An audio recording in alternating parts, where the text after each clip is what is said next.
Hey everyone, I am walking through my neighborhood right now and we are talking today about proper bush maintenance again.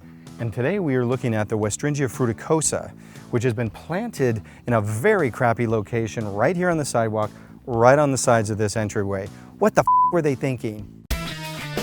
Hey, it's Michael Bernier of Think Outside, and what the f were they thinking? Because this plant grows much bigger than the space that it's been put in, as you can see. And to keep it from overgrowing, they have to trim it like this. I mean, look at this. This looks terrible.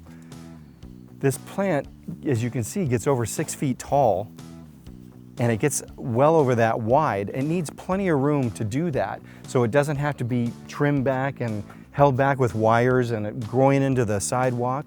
So let me show you real quick.